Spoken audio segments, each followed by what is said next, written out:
एक समय की बात है। एक दूर के राज्य में एक शानदार महल था, जहां एक बुद्धिमान और न्याय संगत राजा रहता था। पैलेस की सबसे महंगी वस्तु में से एक था एक जादुई आईना।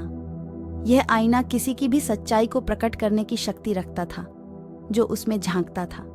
राजा ने जादुई आईना का उपयोग न्याय और इंसाफ सुनिश्चित करने के लिए किया। जब कभी गिला शिकवा या ईमानदारी के सवाल उठते, तो लोग आईने के सामने आकर सच्चाई की खोज में निकलते।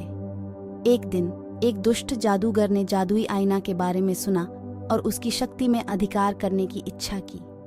वह आईना चुराने और अपने काले उद्देश्यों के लिए इसका उपयोग करने की साजिश रचा। अंधेरे की चादर में जादूगर ने महल में प्रवेश किया और जादुई आईना को हासिल कर लिया। वह इसका जादू इस्तेमाल करके दूसरों को धोखा देने और अपने लाभ के लिए उन्हें भ्रमित करने की योजना बनाई। जब जादूगर ने जादुई आईना को हासिल किया, तो राज्य बिना जादुई आईना के मार्गदर्शन के बिना अव्यवस्थित हो गया। इस पर राजा को जल्दी कार्रवाई करने की आवश्यकता थी। उसने अपने सबसे बहादुर योद्धाओं को इकट्ठा किया और अपने राज्य को पुनः शांति में लाने के लिए उन्हें पुनः प्राप्त करने का निर्णय लिया।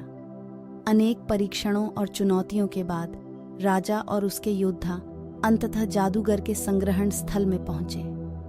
एक भयानक लड़ाई हुई, लेकिन अंत में राजा की न्यायशीलता और धैर्य ने विजय प्राप्त की। जादुई आईना फिर से राजा के पास लौटकर उसने अपने राज्य में व्यवस्था बनाई और सत्य को प्रोत्साहित किया। आईना ने सत्य और इंसाफ के लिए एक ताकतवर साधन के रूप में काम किया, जिसने राज्य में समाधान और समृद्धि को बनाए रखा।